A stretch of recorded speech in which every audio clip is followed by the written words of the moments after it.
ನಮಸ್ತೆ, T R P Indian ಕಿಚನ್ಗೆ ಸ್ವಾಗತ. ಇವತ್ತು ಉದ್ದಿನ ಬೇಳೆ ವಡೆನ ಮಾಡ್ಕೊಂಬಿಡೋಣ. ತುಂಬ ಈಸಿಯಾಗೆ ಆಗೋಗುತ್ತೆ. ನಾನು ಇದೊಂದು 3/4 ಕಿಲೋ ಆಗೋಷ್ಟು ಉದ್ದಿನ ಬೇಳೆನ 3 ಅವರ್ ನೆನೆಸಿ ಎತ್ತಿಟ್ಕೊಂಡಿದ್ದೀನಿ. ಈಗ ಮಿಕ್ಸಿ ಜಾರ್ನಲ್ಲಿ ಒಂದು ಸ್ವಲ್ಪ ಗಟ್ಟಿಯಾಗೆ ರುಬ್ಕೊಂಬಿಡೋಣ. ನೀರು ಹಾಕಕ್ಕೆ ಹೋಗಬೇಡಿ, ಹಾಗೆ ರುಬ್ಕೊಳ್ಳಿ. ಹಾಗೆ ಖಾರಕ್ಕೆ ಎಷ್ಟು ಬೇಕೋ ಅಷ್ಟು ಮೆಣಸಿನ್ಕಾಯಿನ ಉದ್ದಿನ ಬೇಳೆನಲ್ಲೇ ಹಾಕಿ ರುಬ್ಕೊಂಬಿಡ್ತೀನಿ.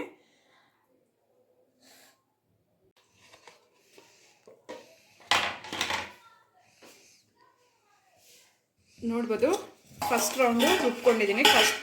ಫಸ್ಟ್ ರೌಂಡಲ್ಲೇ ನಾನು ಮೆಣಸಿನ್ಕಾಯಿ ಹಾಕ್ಕೊಂಬಿಟ್ಟೆ. ತುಂಬ ನುಣ್ಣಗೆ ರುಬ್ಕೊಂಡ್ರೆ ತುಂಬ ಚೆನ್ನಾಗಿ ಬರುತ್ತೆ ವಡೆಗಳು. ಇನ್ನು ಮಿಕ್ಕಿದೆಲ್ಲ ಉದ್ದಿನ ಬೇಳೆನ ರುಬ್ಕೊಂಬಿಡೋಣ. ಹಾಗೆ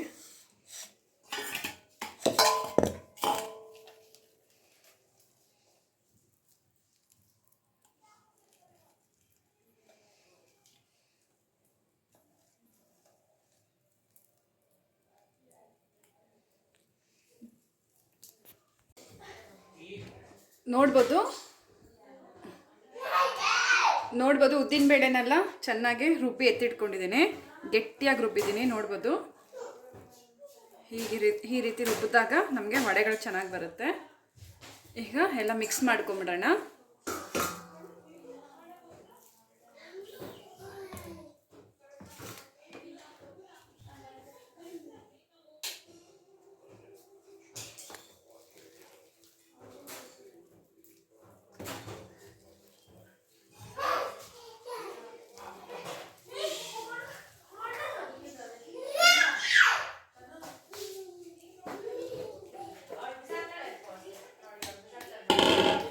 ಹಾಗೆ 2 ಈರುಳ್ಳಿ ಸಣ್ಣದಾಗಿ ಕಟ್ ಮಾಡಿ ಎತ್ತಿಟ್ಕೊಂಡಿದ್ದೀನಿ. ಸ್ವಲ್ಪ ಕರಿಬೇವು ಸೊಪ್ಪು,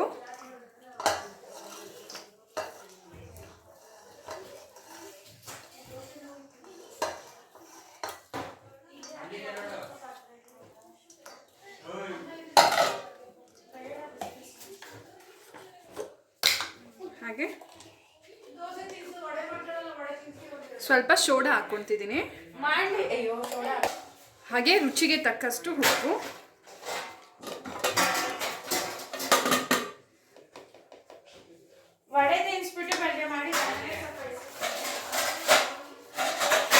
ಚೆನ್ನಾಗಿ ಮಿಕ್ಸ್ ಮಾಡ್ಕೊಂಡ್ರೆ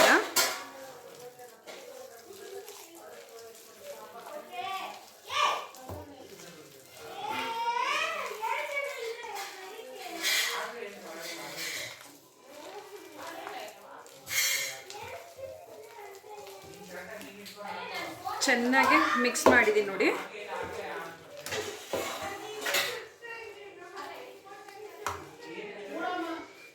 ನೋಡ್ಬೋದು, ಎಣ್ಣೆನ ಕಾಯಕ್ಕೆ ಇಟ್ಟಿದ್ದೀನಿ. ಎಣ್ಣೆ ಒಂದು ಸ್ವಲ್ಪ ಚೆನ್ನಾಗಿ ಕಾಯಲಿ.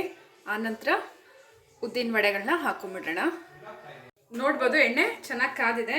ಕೈನ ಸ್ವಲ್ಪ ಒದ್ದೆ ಮಾಡಿಕೊಂಡು ಈ ರೀತಿ ತೂತ್ ಮಾಡ್ಕೊಬಿಡಿ. ಹಿಂಗೆ ಸ್ಮೂತಾಗಿ ಹಿಂಗನ್ನಿ, ಆಗ ವಡೆ ಚೆನ್ನಾಗಿ ಬರುತ್ತೆ.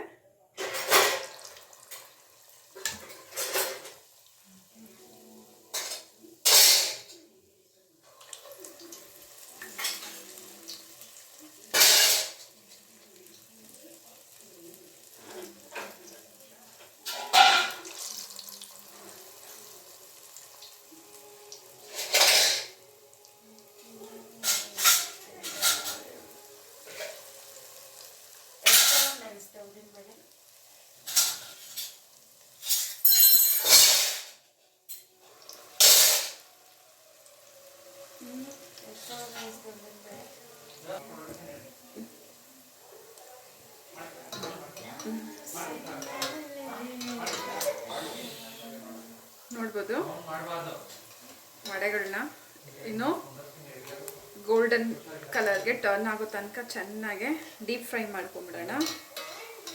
ಗರಿ ಗರಿ ಆಗಿರೋಂಥ ಉದ್ದಿನ ವಡೆಗಳು ರೆಡಿ ಆಗುತ್ತೆ. ನಾನು ಇದಕ್ಕೆ ಅಕ್ಕಿ ಹಿಟ್ಟನ್ನ ಹಾಕಲಿಲ್ಲ, ಬೇಕಿದ್ರೆ ಅಕ್ಕಿ ಹಿಟ್ಟು ಹಾಕ್ಕೋಬೋದು. ಅಕ್ಕಿ ಹಿಟ್ಟು ಹಾಕ್ದಿರಾನೆ ನಮಗಿದು ಗರಿ ಗರಿಯಾಗಿ ಬರುತ್ತೆ. ಹಾಗಾಗಿ ಅಕ್ಕಿ ಹಿಟ್ಟು ಹಾಕಕ್ಕೆ ಹೋಗಲಿಲ್ಲ.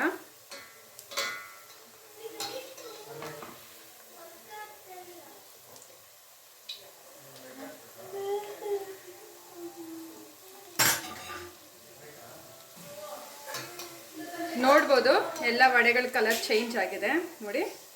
ಗರಿ ಗರಿ ಆಗಿರೋಂಥ ವಡೆಗಳು ರೆಡಿ ಆಗಿದೆ, ಉದ್ದಿನ ವಡೆ. ನೀವು ಒಂದ್ಸತಿ ಹೀಗೆ ಟ್ರೈ ಮಾಡಿ, ತುಂಬಾ ಚೆನ್ನಾಗಿ ಬರುತ್ತೆ. ತುಂಬ ಸಿಂಪಲಾಗೆ ಮನೆಯಲ್ಲೇ ಮಾಡ್ಕೊಂಬಿಡ್ಬೋದು. ಒಂದು 3/4 ಕಿಲೋ ಆಗುವಷ್ಟು ನಾನು ಹಾಕಿದ್ದೆ, ಉದ್ದಿನ ಬೇಳೆನ ನೆನೆ ಹಾಕಿದ್ದೆ. ನನಗಿದೊಂದು 30-40 ಉದ್ದಿನ ವಡೆಗಳಾಗುತ್ತೆ. ಸೈಜ್ ಮೇಲೆ ಡಿಪೆಂಡು, ಚಿಕ್ಕದು ಹಾಕಿದ್ರೆ ಒಂದು ಸ್ವಲ್ಪ ಜಾಸ್ತಿನೇ ಆಗುತ್ತೆ.